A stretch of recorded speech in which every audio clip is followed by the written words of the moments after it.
Justiça Federal do Paraná condena ex-diretor da Petrobras, Renato Duque, e executivos da empreiteira Andrade Gutierrez por crimes investigados pela Operação Lava Jato. E você vai ver também. Tribunal Regional Federal em Brasília suspende leilão de 4 hidrelétricas em Minas Gerais, previsto para setembro.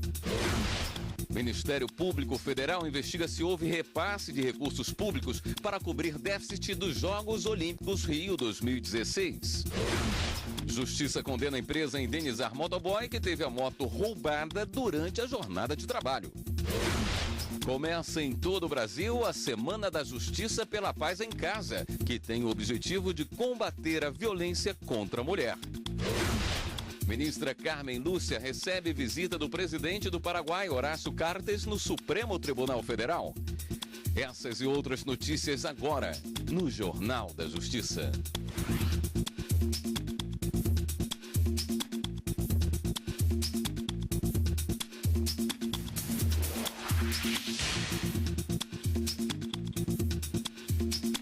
Boa noite. A Justiça Federal do Paraná condena ex-diretor da Petrobras, Renato Duque, e executivos da empreiteira Andrade Gutierrez por crimes investigados pela Operação Lava Jato. Repórter Fernanda Porto tem mais informações. Boa noite, Fernanda. Boa noite, William. Boa noite a todos. Os 5 foram pelos crimes de organização criminosa, corrupção ativa, passiva e lavagem de dinheiro. Além do ex-diretor da estatal, Renato Duque, foram condenados os executivos da Andrade Gutierrez, Antônio Pedro Campelo de Souza Dias, Elton Negrão de Azevedo Júnior, Paulo Roberto Dalmauser e Flávio Gomes Machado Filho. De acordo com a denúncia, no período de 2006 a 2014, os executivos do grupo lavaram dinheiro por meio de operadores financeiros para repassar valores para diretores da Petrobras ligados a políticos que indicavam empresas para licitações. Segundo o Ministério Público Federal, mais de 100 milhões de reais foram pagos em propina. A decisão ainda cabe recurso. William. Obrigado, Fernanda. E o Ministério Público Federal quer saber se houve repasse de recursos públicos para cobrir o déficit de 132 milhões de reais dos Jogos Olímpicos Rio 2016. E também se ainda há previsão de repasses para esse fim. Um ano após os Jogos Olímpicos do Rio, os prejuízos ainda são questionados. O Ministério Público Federal do Rio de Janeiro quer saber do Ministério do Esporte, do Comitê dos Jogos Olímpicos e de empresas patrocinadoras dos Jogos se foi utilizado dinheiro público para cobrir o déficit do evento, de 132 milhões de reais. A dúvida surgiu porque há uma pressão internacional para que esse déficit seja pago pelo governo brasileiro. Mas, segundo o Ministério Público Federal, não há autorização legal para mais destinação de dinheiro público para os Jogos.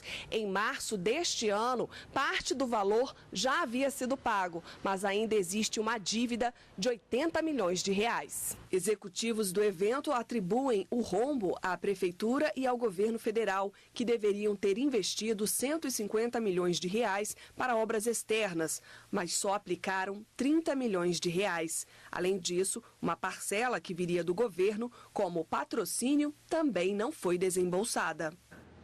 Empresas que oferecem serviços de motoboy ou mototáxi podem exigir que o empregado use a própria motocicleta para trabalhar. Mas, neste caso, ele deve receber um valor referente à locação do veículo. Além disso, o contrato precisa definir os responsáveis por eventuais danos. Em Brasília, a Justiça condenou uma empresa a indenizar o funcionário que teve a moto roubada durante a jornada de trabalho. O Brasil tem quase 1 milhão de profissionais que trabalham sobre 2 rodas, de acordo com o Sindicato dos Motociclistas do Estado de São Paulo. Desde 2009, a profissão de motoboy é regulamentada no país. Para adquirir o registro profissional, é necessário ter 21 anos completos, possuir habilitação para moto há pelo menos 2 anos, ser aprovado no curso do Conselho Nacional de Trânsito e sempre usar colete de segurança com dispositivos refletores conforme normas do CONTRAN. Também tem de respeitar todas as leis de trânsito e ter muita habilidade no dia a dia. Tem que ter habilidade, tem que ter paciência, tem que ter cautela e muito reflexo. Se não tiver, igual eu falei para vocês, se não tiver, é chão. Além de cumprir todos esses requisitos, algumas empresas ainda exigem que o funcionário use a própria moto para trabalhar. A prática é permitida por lei, mas é importante ser feito 2 contratos, um de trabalho e outro de locação do veículo, de acordo com as regras das convenções estaduais da categoria. Tem as convenções coletivas de trabalho, ela que rege as regras trabalhistas, né? Dentro da convenção coletiva, o trabalhador, o motorfretista, ele é obrigado a ter a ferramenta de trabalho e receber o seu aluguel da sua motocicleta. O aluguel da sua motocicleta é para ter a sua manutenção mensal. O contrato de locação da moto custa em média R$ 400 por mês para o empregador. A recomendação jurídica é que o documento também tenha cláusulas específicas sobre a responsabilidade em situações de furto e roubo. Se essas observações não forem firmadas em contrato, a empresa pode ser considerada corresponsável por um eventual prejuízo. Em Brasília, um homem que teve a moto roubada enquanto trabalhava ganhou na justiça o direito de receber danos morais e materiais. As indenizações serão pagas pela empresa.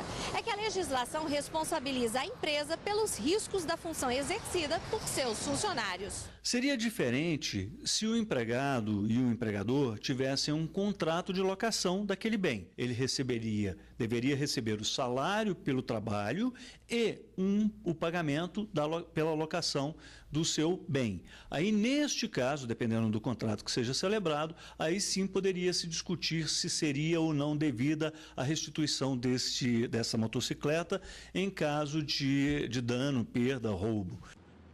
Segundo o Ministério da Saúde, mais de 800 mil pessoas têm o vírus HIV no Brasil.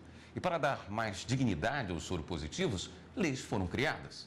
O tratamento gratuito pelo SUS, o sigilo da condição do paciente e benefícios previdenciários estão entre os direitos garantidos.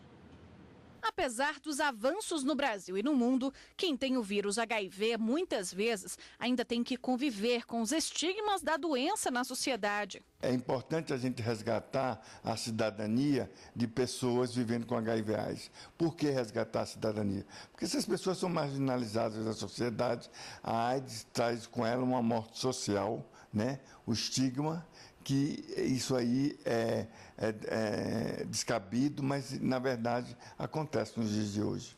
Mais de 800 mil pessoas são portadoras do vírus HIV no Brasil, segundo o Ministério da Saúde. A estimativa é de que 48 mil novas infecções tenham ocorrido só no ano passado. 2 legislações importantes foram criadas para dar mais dignidade aos soropositivos. A primeira, a Lei 9.313 de 1996, garante de forma gratuita todo o tratamento e distribuição de medicamentos para quem tem a doença pelo Sistema Único de Saúde. A segunda criminaliza a discriminação contra os pacientes. A Lei 12.984 de 2014 prevê punição de 1 a 4 anos de reclusão e multa para quem recusar crianças e adolescentes em escolas, demitir ou negar emprego e usar a doença como forma de ofensa à dignidade do outro. O sigilo também é um direito garantido. A pessoa que vive com HIV pode omitir a condição sorológica no ambiente de trabalho. Isso inclui testes de admissão, testes periódicos ou de demissão. Então, por exemplo, vedado que o empregador venha a realizar testes para verificação da sua condição de portador ou não do HIV.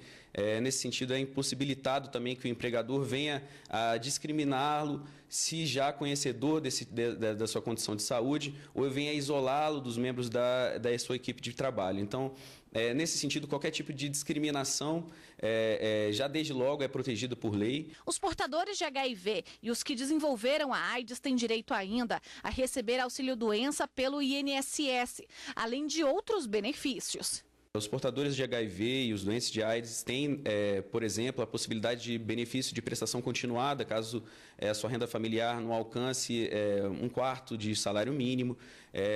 Pode efetivamente também fazer jus, melhor dizendo, ao saque do FGTS. Também poderá ser isento do imposto de renda, que eventualmente incidiria sobre as suas pensões, enfim, sobre os seus rendimentos. E, eventualmente, até a possibilidade de quitação de eventuais contratos imobiliários com a administração ou com o sistema público. O Tribunal Regional Federal da Primeira Região, em Brasília, suspendeu o leilão de 4 hidrelétricas da Companhia Elétrica de Minas Gerais, a CEMIG, que estava previsto para o dia 22 de setembro. O governo pretende arrecadar mais de 11 bilhões de reais com o leilão, mas o desembargador Souza Prudente entendeu que o valor estaria muito abaixo do que realmente valem as usinas. A CEMIG quer a renovação automática por mais 20 anos do controle sobre as usinas. E o governo federal pretende leiloá-las para cumprir a meta de déficit fiscal deste ano. A segunda turma do Supremo Tribunal Federal deve analisar amanhã uma ação sobre este caso. E você vai ver no próximo bloco do Jornal da Justiça. Ministra Carmen Lúcia recebe visita do presidente do Paraguai, Horácio Cartes, no Supremo Tribunal Federal. A gente volta já já.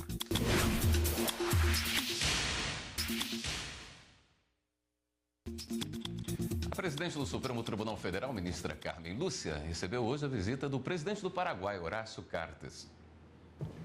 Durante a visita, que durou cerca de 20 minutos, a ministra Carmen Lúcia disse ao presidente do Paraguai que os países possuem constituições diferentes, mas que enfrentam problemas parecidos. A ministra lembrou que em junho foi criado um observatório constitucional onde são publicadas decisões de outros países e que elas servem de referência para as decisões tomadas no Brasil. O ministro Edson Fachin lembrou que ele foi criado no Paraná, em uma região de fronteira com o Paraguai e que por isso tem uma ligação especial com o país. Ao presentear Horácio Cartes com um exemplar da Constituição brasileira, a ministra falou sobre os avanços que a Carta Magna proporcionou ao Brasil.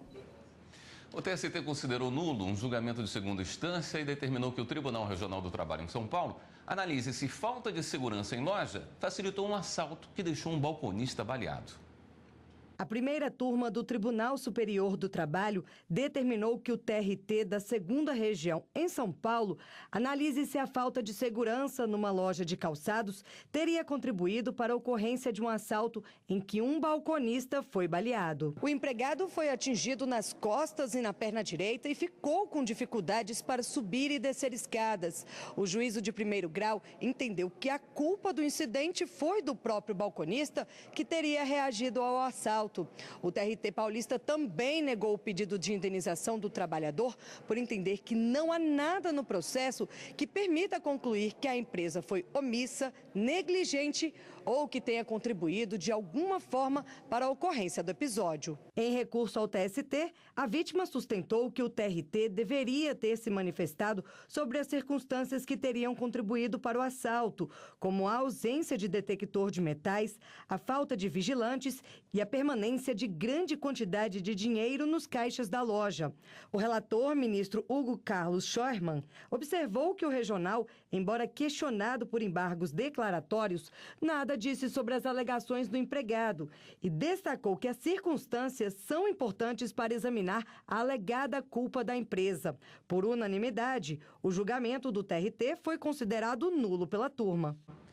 O Tribunal Regional do Trabalho da Bahia condenou uma rede de farmácias por limitar a quantidade de vezes que os funcionários poderiam ir ao banheiro.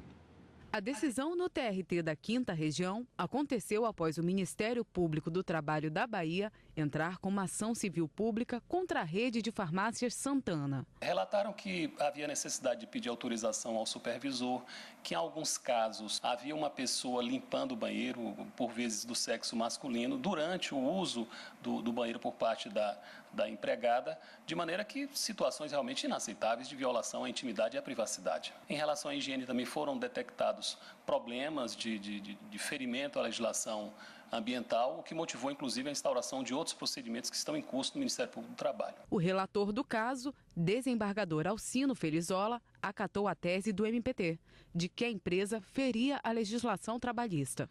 A rede de farmácias Santana terá que divulgar a decisão em local visível para o funcionário e ainda pagar indenização de R$30 mil por dano moral coletivo, ficando sujeita a multa diária de R$500 caso descumpra as obrigações previstas no acórdão. Da decisão ainda cabe recurso. Bacharel em matemática aprovado em concurso garante na Justiça o direito de assumir cargo público de analista de sistemas. Por unanimidade, a 5ª turma do TRF da Primeira Região considerou que um candidato ao concurso da Força Aérea Brasileira está apto a participar do estágio de oficiais temporários, pois o diploma dele, que é bacharel em matemática, atende ao requisito previsto no edital. O candidato passou em 2º lugar no concurso e foi excluído logo após apresentar a documentação exigida para a matrícula. A União alegou que a graduação no curso de matemática não era suficiente para exercer a profissão de analista de sistemas e afirmou que o edital foi claro ao exigir o diploma referente a essa especialidade. Mas, ao analisar o caso, a 5ª turma considerou que a profissão de analista de sistemas ainda não é regulamentada por lei e, por isso, o edital não pode exigir habilitação específica para a profissão. O colegiado destacou ainda que o curso de matemática realizado pelo candidato tem ênfase em informática e, no histórico escolar, consta que ele cursou diversas disciplinas na área de processamento de dados. O Conselho Nacional de Justiça vai realizar nos dias 4 e 5 de setembro a reunião preparatória para o 11º Encontro Nacional do Poder Judiciário. A exemplo dos anos anteriores, o objetivo da reunião preparatória é debater os resultados do relatório Justiça em Números 2017 e promover o diálogo sobre temas estratégicos para o Poder Judiciário. O Justiça em Números é a principal fonte das estatísticas oficiais do Poder Judiciário, divulgado anualmente pelo CNJ desde 2004. O evento vai ser realizado no Tribunal Superior Eleitoral, em Brasília, e é preciso fazer inscrição prévia por meio do site do Conselho Nacional de Justiça, cnj.jus.br. E no próximo bloco do Jornal da Justiça. Começa em todo o Brasil a Semana da Justiça pela Paz em Casa, que tem o objetivo de combater a violência contra a mulher. Voltamos em instantes.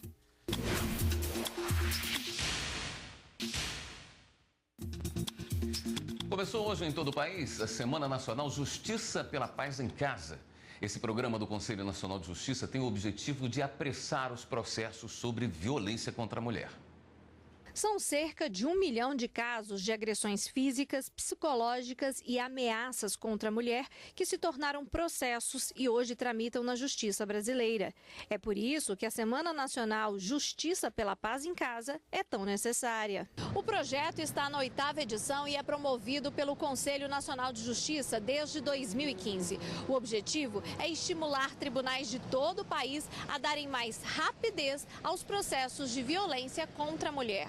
O programa é realizado nos meses de março, agosto e novembro. Na última edição, em todo o país, foram feitos 8.000 julgamentos, que resultaram em 7.000 sentenças e na aplicação de 10.000 medidas protetivas. A partir do momento que nós trabalhamos de uma forma preventiva, qual é a intenção?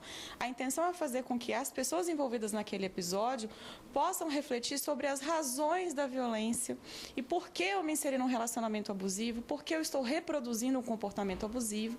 Então, hoje nós podemos contar com psicólogos, assistentes sociais, que trabalham em paralelo, em conjunto com o sistema de justiça, em grupos de reflexão, em atendimentos individuais, para que essa reflexão possa gerar um novo significado no relacionamento das pessoas envolvidas no episódio. A proposta, portanto, de repensarmos o próprio papel do Poder Judiciário e promovermos a justiça pela paz em casa é que não existe juiz de violência. A violência existe porque não existe um juiz ali para cercear e para promover a punição devida e dar consequência a isso. A justiça do século XXI haverá sim de punir porque o agressor precisa ser punido nos termos da lei, mas de pensar quais as razões disso para se restaurar a tessitura social. E em Alagoas, a Semana da Justiça pela Paz em Casa terá quase 400 audiências. Mariana decidiu se separar do marido. Ele não aceitou e foi aí que os problemas começaram. Ele ligou me ameaçando, dizendo que tinha 5 pessoas para me pegar. Diante do medo, Mariana procurou a delegacia. O processo teve andamento até o dia de hoje, quando ela compareceu para uma audiência no Juizado da Violência Doméstica e Familiar contra a Mulher de Maceió.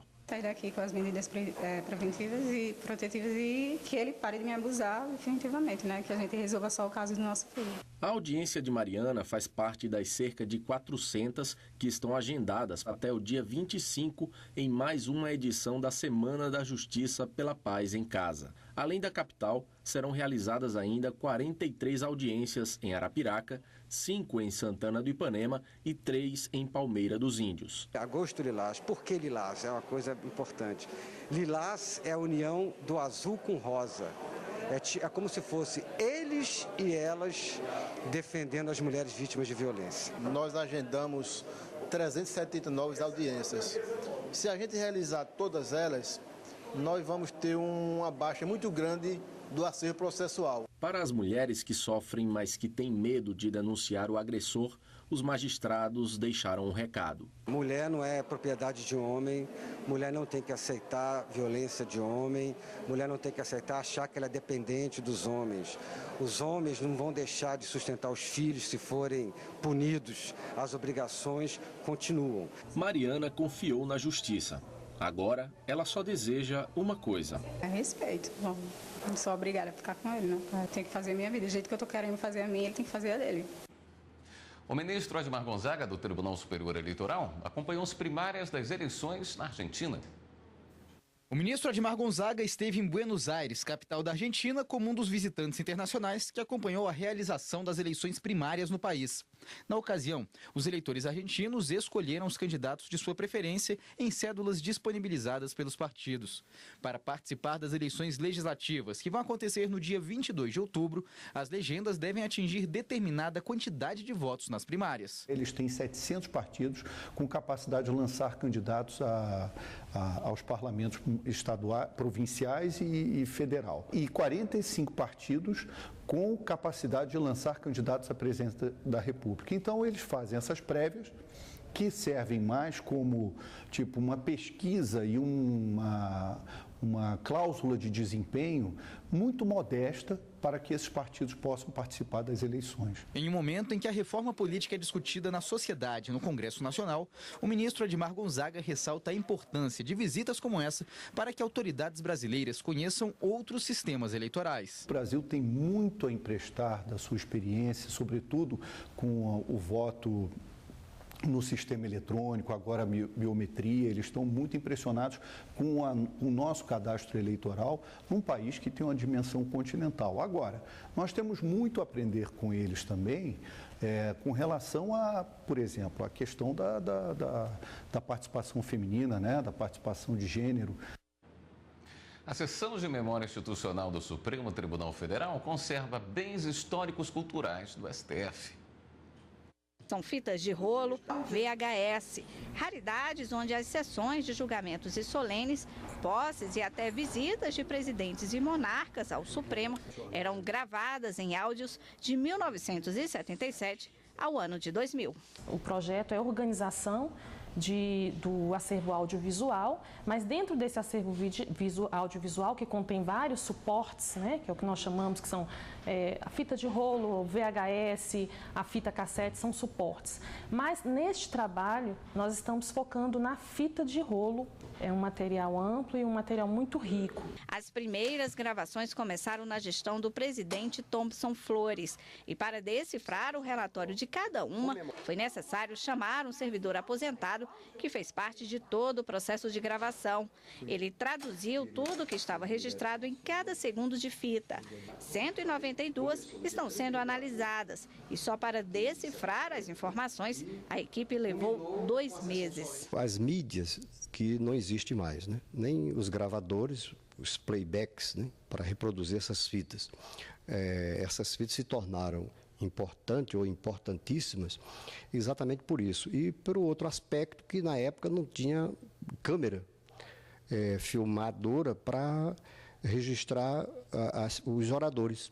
Quer dizer, a gravação ficou só no áudio. Por isso que eu estou sendo convocado para fazer esse reconhecimento pelas vozes, né? Medalha comemorativa dos 150 anos de criação do Supremo Tribunal de Justiça. Declaro aberta a sessão solene comemorativa dos 150 anos de aniversário do Supremo Tribunal Federal. Geraldo lembrou da dificuldade de pessoal, financeira e também de tecnologia à época para conseguir registrar tudo.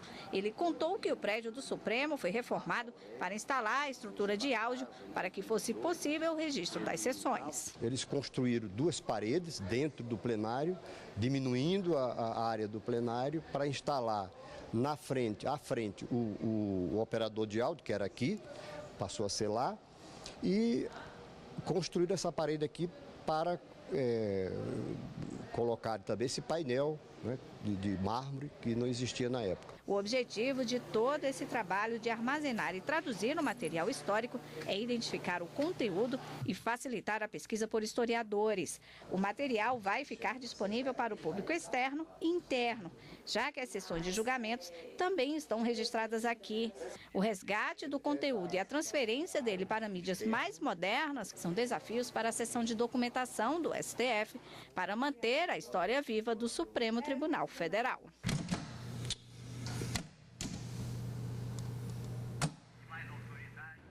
O Jornal da Justiça fica por aqui. Outras notícias do Judiciário você acompanha amanhã, 13h, no Jornal da Justiça, primeira edição.